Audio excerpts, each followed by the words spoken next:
This is DJ Maria Morena at kaway-kaway sa mga yes friend ko na tumitable. Ay, ang aga naman table! Table for two. Kayo naman magda-dine in. O, magda-dine in. Tapos tinanong ka ng waiter, table for two? Table for two. Isa sa akin, isa naman sa bag ko. Akala mo may kasama para sa bag pala yung isang upuan. Oo. Hoy, okay lang yan. Diba, malay mo, may mga ilangan ng upuan, diba? Tapos lalapitan ka, napakagandang babae, nagngangalang Maria Morena. Yun nga lang, kukunin ko yung upuan sa'yo. Ano ka naman, tabihan kita, diba? O, okay lang kung ikaw magbabayad ng kakainin ko. Why not? Ha? At sa lahat ng mga yes friend natin, well, ganun talaga. Hindi naman pwedeng kapag gusto mo ay bigla-bigla na lang dumadating yan. Hindi naman niya kagaya ng sinasabi ni David Pomeranz na magic. Paminsan-minsan siguro kailangan maniwala tayo na may totoong magic. No, pero sa totoo lang, yung mga magician nga, pinaglalaruan lang tayo eh. O, yung may mga tricks sila na hindi nakikita ng mga mata natin kasi ang bibilis nilang gumawa ng mga kung ano-anong magic. Tapos tayo naman paniwalain. Pero ako sa'yo, yes pre, no, minsan na may magic na nangyayari. Pero sa ngayon, well, tandaan mo na hindi uso yung mga magic, hindi uso yung shortcut. May pera ka man o wala, alam ko wala kasi wala pang sweldo. O, diba? Dapat, yes friend, tandaan mo na lagi mong gamitan ng sipag. Lagi mong gamitan ng diskarte. Siyempre, kailangan din may talino.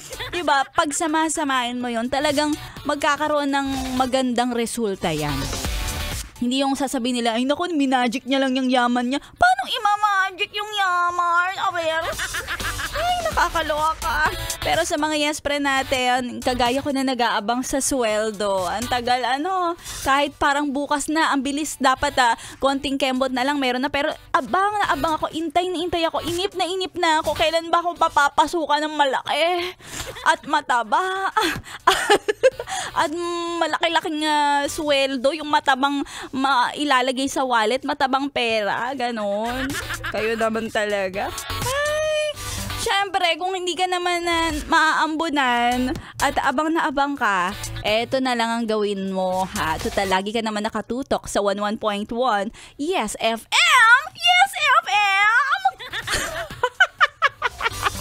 Dapat, yes friend, ay sumali ka na rin. Malay mo, may magic na ikaw ang mabunot. Kasi naman dito talaga, kagaya ng mga raffle, yung mga, mga super loto. Minsan na, alam mo, hindi mo akalain, baka yung mga imposible ay maging posible at ikaw ang manalo. Kaya manalig ka, magtiwala ka, na ikaw din ay mananalo kapag sumali ka sa papromo ng 11.1 Yes FM. Ano ba yun? Sige na, sasali na ako, Maria Morena, na-convince mo na ako. Ano ba? Yes, friend, para naman makatanggap ka ng sandamakmak na papremyo araw-araw, 1,000 para sa'yo sa ating... Pera lang yan! Pera lang yan! Ang ating pera-pera lang yan promo. Paano ba sumali?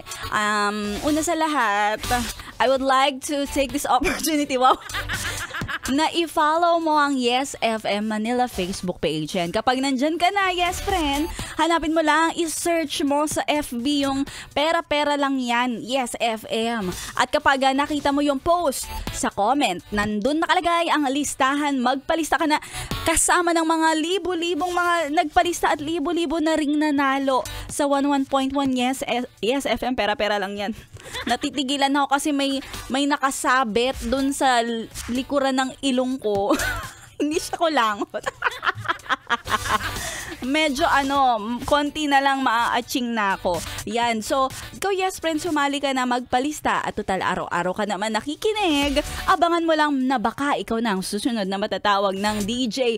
Ikaw ang maswerteng mabunot, magka-magic at ikaw ang manalo sa ating papromo na namumudbod ng 1,000 piso ang Pera-Pera Lang Yan. Kasama pa rin ang DJ na maganda kahit walang pera. Wow! Maria Morena dito lang sa 101.1 Yes FM. I can't remember. 101